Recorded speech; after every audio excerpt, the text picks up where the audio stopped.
100-ല് അതായത് 80-90-80% ആൾക്കാരും അങ്ങനെ ക്ലിക്ക് ആവണില്ല എന്ന് പുള്ളി ഉദ്ദേശം. എനിക്ക് എന്റെ ഒരു നിഗമനം ഞാൻ പറയട്ടെ. ഇപ്പൊ ഒരു എഞ്ചിനീയറിംഗ് പഠിച്ചവര് ഞാൻ, അപ്പൊ ഞാനൊരു എഞ്ചിനീയറിംഗ് ഫീൽഡിലേക്ക് തന്നെ അല്ലല്ലോ പോകുന്നത്. അപ്പൊ ചിലപ്പോ ആ ഒരു അർത്ഥത്തിലായിരിക്കും അയാൾ അത് ഉദ്ദേശിച്ചത്. കാരണം സാമ്പത്തികമായിട്ട് ഇപ്പൊ അങ്ങനെ ആരും ഒരു പിച്ചച്ചട്ടിയായി പോകുന്ന അവസ്ഥ ഞാൻ കണ്ടിട്ടില്ല. ഞാൻ പരിചയപ്പെട്ടവരില്ല ആരും അങ്ങനെ നടന്ന് ദാരിദ്ര്യപ്പെടുന്നത് ഞാൻ കണ്ടിട്ടില്ല. നീ ഒരു ജോലി അനുസരണം ഒരു മാസ സാലറി അല്ല വീക്കിലി സാലറി വാങ്ങിയാലും നിനക്ക് അത്യാവശ്യം പൈസ സേവ് ചെയ്യാൻ പറ്റും. മനസ്സിലായാ? നിനക്ക് അതിന് എത്രത്തോളം നീ എത്ര ജോലി എടുക്കുക, എത്ര പണിയെടുക്കുന്ന ബിസിനസ്, അതിനനുസരിച്ച് നിന്റെ കൈ പോലെ ഇരിക്കും പൈസ കൂടുതൽ. മിനിമം പൈസ എപ്പോ എന്തായാലും എല്ലാവർക്കും ഉണ്ടാക്കാൻ പറ്റും. ഭയങ്കര പൈസക്കാരനാവണമെങ്കിലാണ് അതാണ് എല്ലാവർക്കും ആവാൻ പറ്റും തോന്നുന്നത്. പക്ഷെ ഒരാൾ ഒരു ലെവലിൽ താഴെ പോകുന്നത് ഞാൻ കണ്ടിട്ടില്ല. തീരെ ഒരു ആവറേജിന്റെ താഴെ ആരും പോകില്ല. അതിനൊരു പേടിക്കണ്ട. നമുക്ക് ഇനി വിചാരിക്കണേ നമുക്ക് എത്ര വേണം നമ്മളൊക്കെ ഒരു മനസ്സ് കാഴ്ചപ്പാടുണ്ട്. ഇനിയിപ്പത്തെ കാലത്ത് ഇനിയിപ്പോ അതെങ്ങനെ തിരിഞ്ഞു വരുന്നതെന്ന് എനിക്കറിയത്തില്ല. കാരണം ഇപ്പൊ നമ്മൾ ഈ പറയുന്ന പോലെ ജോലിക്ക് കുറവുണ്ട്, ആൾക്കാർ കൂടുതലുണ്ട്. അതുകൊണ്ട് ഈ വരുന്ന കാലത്ത് എങ്ങനെയാന്ന് അറിയത്തില്ല. ഞാൻ കാരണം എന്ന് പറഞ്ഞാൽ ഈ വരുന്നവർക്ക് ജോലി കണ്ടുപിടിക്കാൻ പറ്റണ്ടേ, അതിനുള്ള സംവിധാനങ്ങൾ വേണം. അപ്പൊ ഇനി ഒറ്റ കാലത്ത് ഇനി കോമ്പറ്റീഷൻ കൂടും. ഇപ്പൊ നമ്മൾ നേരത്തെ ഒരു ജോലിക്ക് ഒരു 2 പേര് അർജുന്റെ അഭിപ്രായം എന്താണ്? ഇങ്ങനെ ഇത്രയും ആൾക്കാർ ബുദ്ധിമുട്ടാവും, നമ്മുടെ ജീവിതം ബുദ്ധിമുട്ടാവും. അല്ല ഒരു ഇൻടേക്കിന് 7,000 പേരൊക്കെ ഒരു അവര് വരുന്നതിന്റെ അല്ല പ്രശ്നം, അവർക്കുള്ള ഒരു സംവിധാനം ഈ രാജ്യത്തില്ല. മനസ്സിലായോ? ഇപ്പൊ ഈ ടൊറന്റോ വിട്ട് കഴിഞ്ഞാൽ എന്തുണ്ട്, ഒരു ഇതുപോലൊരു സിറ്റി ഇത്രയും പേർക്ക് ജോലി കൊടുക്കാനും അവരുടെ ജീവിതം അവർക്ക് ഓരോരോ ഇത് ആക്കാനും എന്തുണ്ട്. ഈ ആമസോണൊക്കെ തന്നെ എല്ലായിടത്തും ഉണ്ടെങ്കിലല്ല ഈ ജോലി കിട്ടത്തുള്ളൂ. ആൾക്കാര് വരുന്നതിന് പ്രശ്നമൊന്നുമില്ല, പക്ഷെ അവരെ ഒന്ന് കൺട്രോൾ ചെയ്യാൻ ജോലിയും കാര്യങ്ങളൊക്കെ. ഇവിടെ ഉള്ളവരെ കൊണ്ട് തന്നെ ഇവിടുത്തെ സംവിധാനങ്ങൾ വികസിപ്പിച്ചെടുത്തിട്ട് പിന്നെ ആൾക്കാരെ വേണമെങ്കിൽ പിന്നെ കൊണ്ടുവരുന്നതിൽ അർത്ഥമുണ്ട്. ഇതല്ലാതെ വേഗം ബുക്ക് ഒന്നും നോക്കാതെ എല്ലാവരും കയറ്റി കിട്ടു കഴിഞ്ഞു കഴിഞ്ഞാൽ ഭയങ്കര ബുദ്ധിമുട്ടുണ്ട്. പുതിയ പ്രോജക്റ്റും കമ്പനി ഇവിടെ വരുന്നില്ലല്ലോ, ആൾക്കാർ വരുന്നല്ലേ ഉള്ളൂ ഒരു കമ്പനി. ബ്രോ അതുകൊണ്ടാണ് ഞാൻ പറഞ്ഞത്, ഞാൻ പറഞ്ഞില്ലേ ബ്രോ വന്നില്ലേ, അടുത്ത നെക്സ്റ്റ് 10 years ഏറ്റവും കാനഡയിൽ ഏറ്റവും ഫാസ്റ്റസ്റ്റ് ഡെവലപ്പിംഗ് സിറ്റിയാണ്, ഓൺഗോയിങ് ഡെവലപ്പിംഗ് സിറ്റിയാണ് കാൽഗറി. അത് കാരണം അവിടോട്ട് ആയിരക്കണക്കിന് പേര് പോകുന്നുണ്ട്. കാരണം ഇവിടുത്തെ ഇത് സഹിക്കാൻ വയ്യാതെ. കാൽഗറി പ്രോവിൻസ് സിറ്റിയാണ്, ടൊറന്റോ ടൗൺ, കാരണം അവിടെ ബ്രോ അത് നല്ലതാണ്. കാരണം അങ്ങനത്തെ സിറ്റികൾ വരട്ടെ. ഇപ്പൊ എന്ത് പറഞ്ഞാലും ആകെ ഉള്ളത് ഒരു ടൊറന്റോയും ഒരു വാൻകൂവറും. ടൈം എടുക്കും ഈ ടൊറന്റോ ടൈം എടുക്കും. ഇത്രയും വലിയ രാജ്യത്ത് ആകെ ഒരു ടൊറന്റോയും ഒരു വാൻകൂവറേ ഉള്ളൂ. സത്യം, മനസ്സിലായ?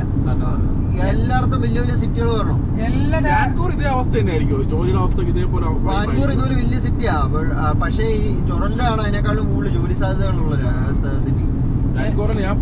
ഇവിടെ എല്ലാ സ്ഥലത്തും ആൾക്കാരും പോപ്പുലേഷനൊക്കെ വന്ന് എല്ലാടെ ഈക്വൽ ആയാലും സെറ്റാണ്.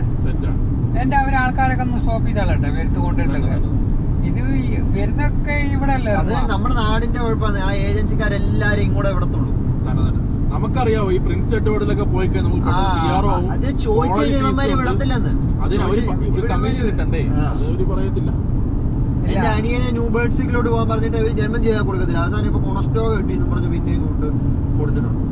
അപ്പൊ നാട്ടിൽ നിൽക്കുന്നവർക്ക് എങ്ങനെങ്കിലും ഒന്ന് വന്നാൽ മതി. അപ്പൊ ആദ്യം കിട്ടുന്ന സാധ്യത തന്നെ ചാടിങ്ങി വരും. അതെ, ഇവിടെ അല്ല ന്യൂ ബേർഡ്സിൽ ഞാൻ നോക്കാൻ പറഞ്ഞ് അവിടെ അപ്ലൈ ചെയ്തിട്ടുണ്ട്, പക്ഷെ അത് കിട്ടിയില്ല, അല്ലെ വന്നിട്ടില്ല, താമസിക്കുക എന്നൊക്കെ പറഞ്ഞിട്ട് കിച്ചണറിലോട്ട് അവനെ വിടാനുള്ള ഒരു കളികളാണ് അവന്മാര് കളിക്കുന്നത്. അവരുടെ മെയിൻ കോളേജാ. ഞാൻ അന്ന് ചേർന്ന സമയത്തും അവര് എന്നോട് പറഞ്ഞത് കൊണസ്റ്റോക്കെ പോ. എന്റെ വായത്തിന് അന്ന് ഞാൻ പോയില്ല, എന്നിട്ട് ലാംഡനിലാണ്. ഇപ്പൊ ലാംഡണ് സത്യം പറയാം, അന്ന് ലാംഡൻ എന്ന് പറഞ്ഞാല് പശുത്തൊഴുത്ത് പോലെ കിടക്കുന്നത്. ഇപ്പോഴും അങ്ങനെയൊക്കെ തന്നെ. പക്ഷെ ഇപ്പൊ ലാംഡന്റെ ഒരു ഡിമാൻഡ് എന്താ? ഞാൻ പഠിക്കുന്ന സമയം, ഞാൻ വരുന്ന അഡ്മിഷൻ സമയത്ത് നാട്ടിൽ വെച്ച് പറയും ലാംഡ 2 ദിവസം ക്ലാസ് ഉള്ളൂ. ഏറ്റവും കുറവ് ക്ലാസ് അല്ലേ? ഒരു കുറവ് ക്ലാസ്സുമാണ്. ഒരുത്തരും വേണ്ടതാരും ഒരു കാശിന് കൊള്ളത്തുമില്ലായിരുന്നു കോളേജ്, പഠിപ്പിക്കത്തുമില്ല. ഞാൻ പഠിച്ചതാ, എനിക്കറിയാം, വേറെ തല്ലിപ്പൊളി കോളേജ്. പക്ഷെ ഇപ്പൊ ഡിമാൻഡ്, ഇപ്പൊ അവര് തീരുമാനിക്കും ആരവിടെ പഠിക്കണം. അവര് സെലക്ട് ചെയ്യും. ഒരു കുറെ പേര് ആപ്ലിക്കേഷൻ കൊടുക്കുമ്പോ എന്നിട്ട് അവരുടെ ഡിമാൻഡ് ഇപ്പൊ എന്താണെന്നറിയാം, അവര് കോടീശ്വരന്മാരെ. അത് നാട്ടിലെ ആൾക്കാരനല്ല, അതെ നാട്ടിലാണ്. ഇവിടുത്തെ മൊത്തം പഞ്ചാബീസാണ്, മൊത്തം പഞ്ചാബീസ്. അത് മാനേജ്മെന്റ് ആരാണ്? മാനേജ്മെന്റ് ഇവിടുത്തെ ഇവിടെ ഉള്ളത് തന്നെ ആയിരിക്കും, അല്ല പറ്റത്തില്ല. ഒരു വിദ്യാഭ്യാസ സ്ഥാപനം തുടങ്ങി കഴിഞ്ഞാൽ രക്ഷപ്പെടും കാനഡ. സത്യം. പക്ഷെ അതിന്റെ കളികളെന്ത് കളിക്കണമെന്നുള്ളത് ദൈവം തമ്പുരെ അറിയും. അതിന്റെ സർട്ടിഫിക്കറ്റും കാര്യങ്ങളും എടുത്ത് കുറച്ച്. വേറൊരു കാര്യം അറിയോ, ബിസിനസ് അറിഞ്ഞ് ടാക്സ് കുറവാണല്ലേ? അല്ലേ? അതായത് അവര് പറയണെന്ന് വെച്ച് കഴിഞ്ഞാൽ കാരണം കൂടുതൽ ജോലി എടുക്കുകയല്ലേ. അതെ അതെ, വൻ രീതിയിൽ ടാക്സ് എഴുതി തള്ളാം.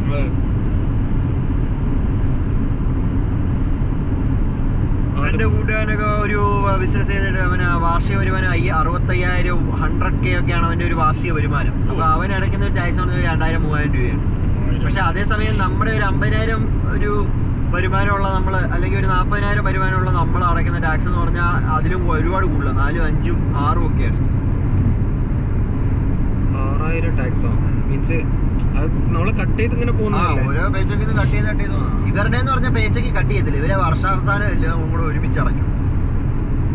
അവിടെ ഒരു ബിസിനസ് തുടങ്ങാൻ എളുപ്പമാണോ ബുദ്ധിമുട്ടാണോ? ബിസിനസ് തുടങ്ങാൻ എളുപ്പം. ബിസിനസ് എന്ന് വെച്ചാൽ എല്ലാ ബിസിനസ്സും അതിന്റെ സർട്ടിഫിക്കേഷനും കാര്യങ്ങളും ഒക്കെ ഉണ്ട്, അതെല്ലാം എടുത്ത് പ്രോപ്പറായിട്ട് ചെയ്യേണ്ടി വരും.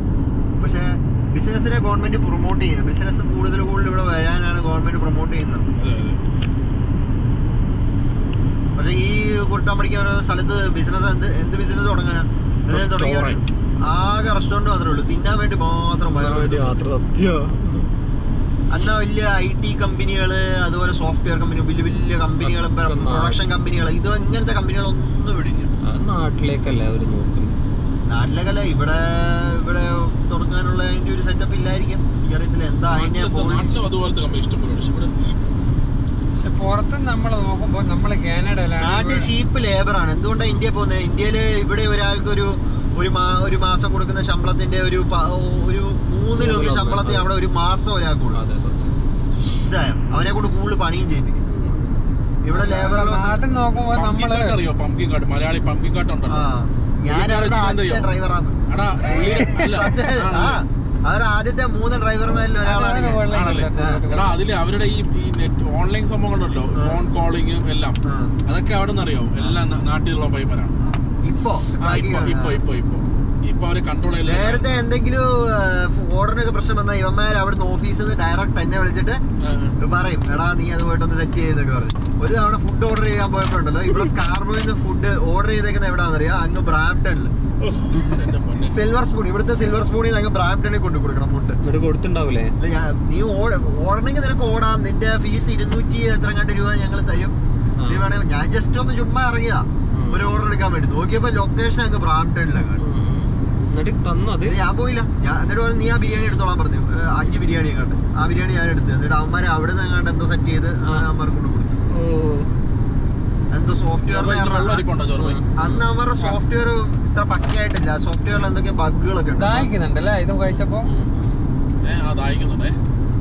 ആ ബഗ്ഗൊക്കെ അവന്മാർ ശരിയായിക്കൊണ്ടിരിക്കുകയായിരുന്നു.